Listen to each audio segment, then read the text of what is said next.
What if we aren't running out of time? What if time is just trying to tell us something? Welcome to the Time Terrarium.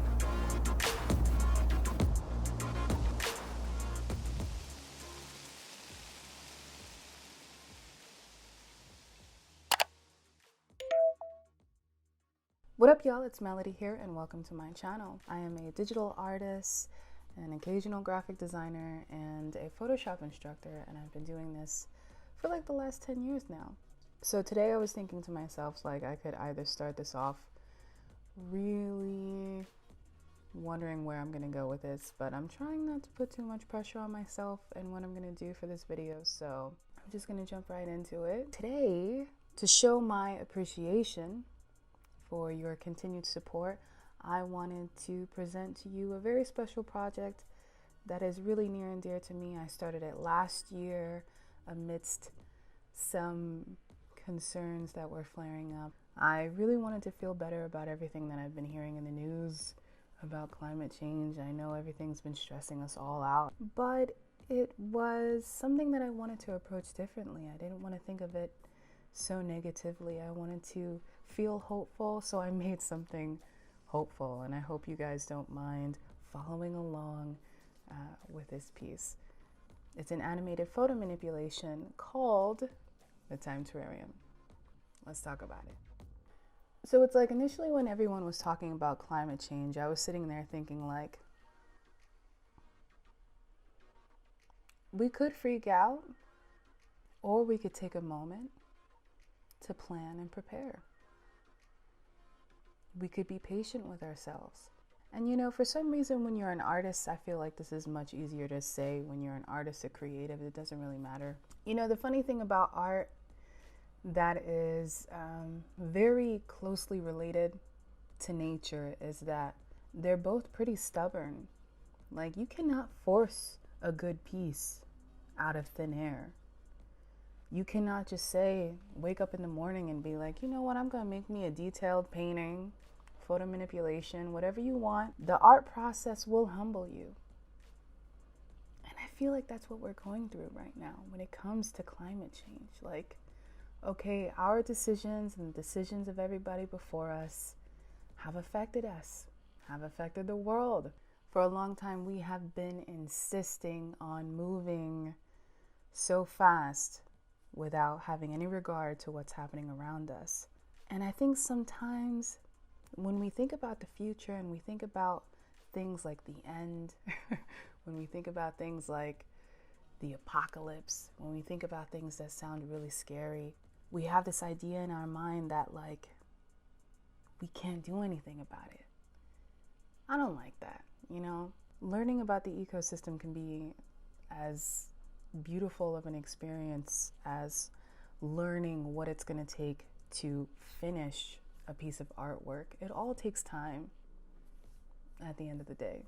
So for this piece, it was really important to me to create something that would be more of like a symbol of learning, as opposed to freaking out and thinking about the ends all the damn time. Okay, this is going to be a crazy time. Like, this is the time where we get to decide like what's happening next. Sometimes I want to have hope and like positivity and nurturing and good vibes in the situation. And that's what this piece really was for me.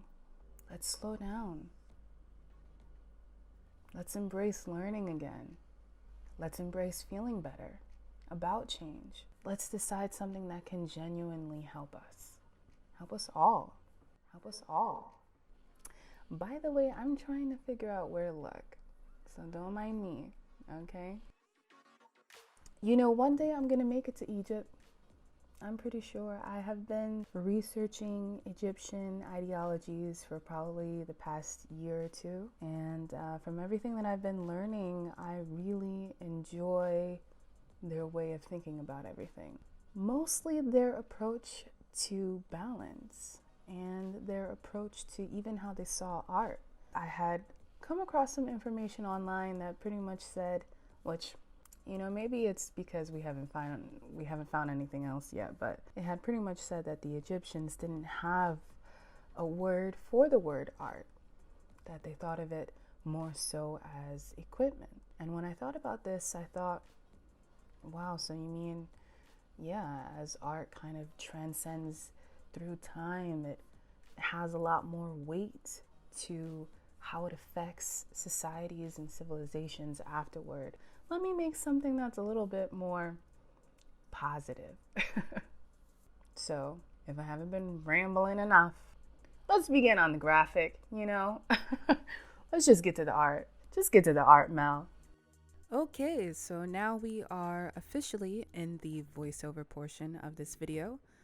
Let me first start by saying if you would like to see the full version of this course, including step-by-step breakdowns, stay tuned until the end to find out where to go. So I mostly create everything with Adobe Photoshop, and today I'll be showing how to use Photoshop along with a pen tablet, stock photos, and 3D Smart Objects to complete this piece. Let's begin. So I really like thumbnails. They're really just simple drawings. The great thing about Procreate is that you can use it for thumbnails, then just drop those drawings right into Photoshop to build the rest of the scene, which is what I'll be doing. For the main background, I'm using this really pretty sky picture from stock photographer Voni. Then I'll be using a bunch of 3D Smart Objects from Pixel Squid 360. If you're not familiar with Smart Objects, they're basically these 3D digital sculptures that you can place in almost any position or angle that you need. They add a lot more realism to a piece depending on their style, and once you find that position, you can save it as a PNG with a transparent background. After I drew that initial thumbnail, I opened it up in Photoshop, resized it a bit to fit the composition, then started building the hourglass using portions of the glass equipment from this 3D lab set. I had to do this because none of the hourglasses I saw were ones that I actually liked, but Smart Objects are cool because you can build a whole new composition using just random elements from something else.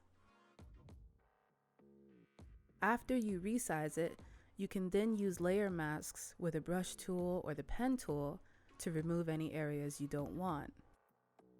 Then to make it really easy on yourself, you just make a copy and flip it for the other half. By signing up for my full courses, by the way, you can see these steps in more detail, but I just want to give you a preview of the process and a little look into my particular workflow. On to the landscape.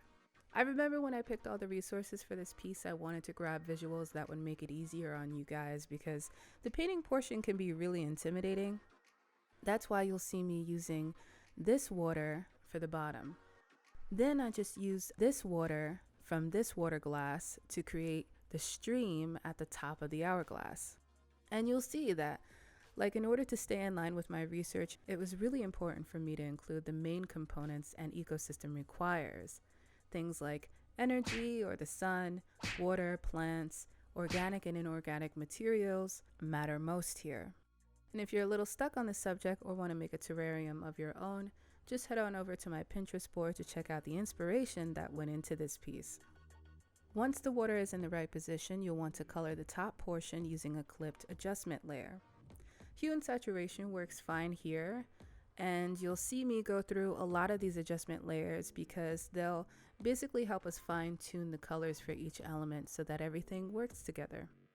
So even though a thumbnail sketch is really good in the beginning, it might throw you off if you follow it too closely, like I did. In this case, I started building something that looks more like the grassy beaches I grew up with than the rocky, slightly mountainous landscape that I wanted to go for. Yeah, it will kind of hurt when you delete it, but starting over again is not that bad. So the upper half is where I'll make sure the terrain is a lot more uneven, while the lower half is left for mainly the water and underground elements. For each part of the landscape, I'll copy and paste either the full Smart Object or just a portion that I need. Then I'll use the free transform tool to adjust the size, angle, and perspective, making sure to warp it to also fit the sides of the hourglass. And one cool trick if you're having trouble with placing certain details is to select the Move tool and use the up, down, left, and right arrow keys to move each layer into the exact position you want, essentially pixel by pixel. By far, it's probably one of my favorite tricks to do in Photoshop. Then, like always, you can add a layer mask to remove the excess or just use the eraser tool instead. You can also create a lot of balance by duplicating certain details and flipping them so that you don't have to constantly go back and select a different area or add on more than you need. I did this with the land and grass portions and also with a few of the rocks. I find that with landscape art, it's usually a good idea to have a mixture of both balanced and unbalanced details so that it looks and remains as realistic as possible. Keep in mind, if you do consider using stocks for each individual portion of your landscape, you're going to end up with a whole lot of stocks on your hands. So what I'd like to try to do instead is just to figure out ways I can reuse the same stocks within the same piece. Maybe you don't want to use a 3D object as is, but you do realize that each component, like the grass, rocks, and tree, could all fit in to make the piece better by selecting them on their own. It's important to do this especially with the rocks because sometimes I'll want to distort the shape or size of the rock so that it doesn't look like I'm just using the same ones over and over again. You can scatter them around your piece and continue to finely tune their position using the arrow keys. Here is the full landscape so far.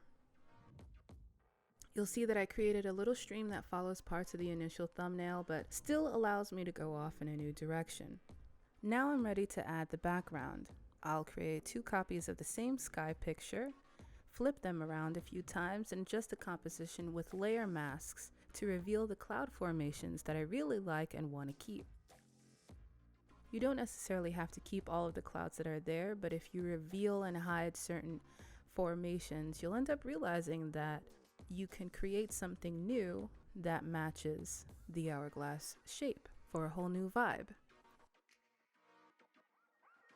And when it comes to my process, I mostly make photo manipulations in a few main stages. So first I'll start with like the drawing, then I'll build the scene with stocks, then I recolor those elements to complement one another, then I recolor and detail the whole thing again to fit the mood I'm going for.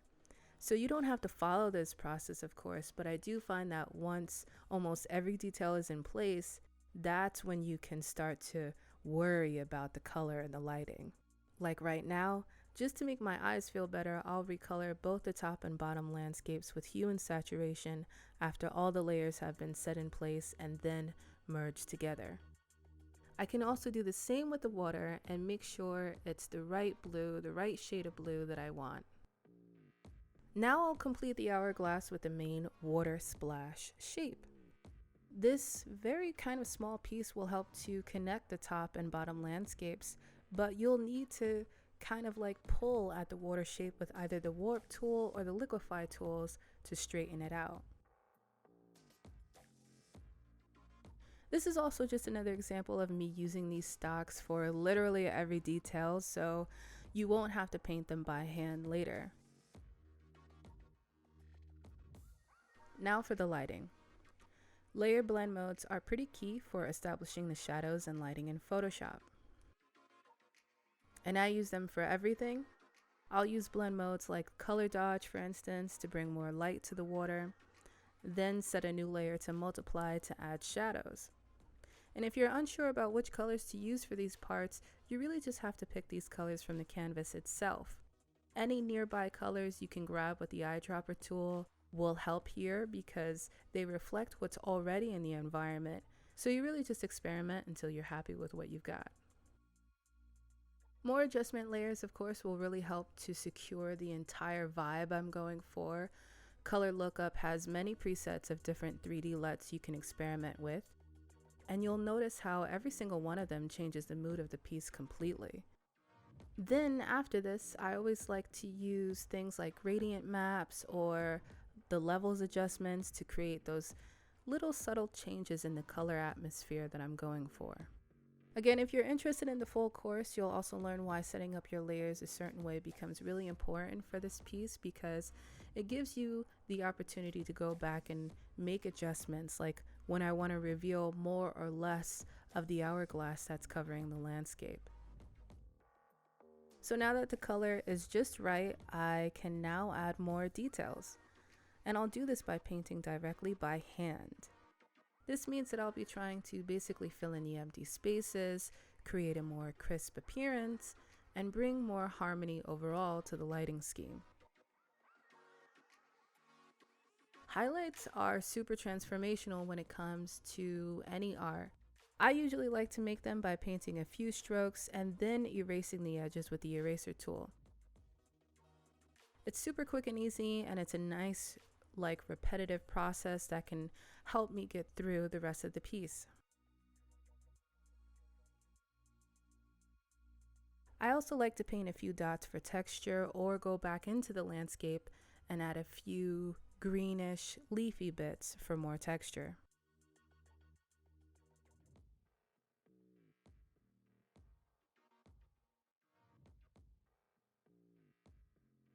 After a few more adjustment layers, this piece is finally done, or at least the static version is. But in order to make it come alive and to make it move, I'll need a Photoshop action. Now, I am not too familiar with animating in Photoshop, even though I have done a couple of projects here and there. So a Photoshop action will make it so much easier for me to make the water flow continuously for a really nice animation. I am using this super dope Photoshop action from IndWorks, and once you get it loaded, all you really have to do is define the area or the areas that you want to be animated, then choose the direction or style of animation you want to apply. Once you play the action, all the work has been done for you. Here is my final terrarium. I really hope you guys enjoyed this piece. Let me know how you like it in the comments below. If you would like to see more from me, be sure to subscribe to my channel and hit the notification button. You can also get access to the full breakdown of this course with step-by-step directions and more by heading on over to melodynieves.com. And before I go, I do have a few more pieces from last year I'm going to try to get on the channel next. So stay tuned for upcoming videos and remember to subscribe. Thank you for watching.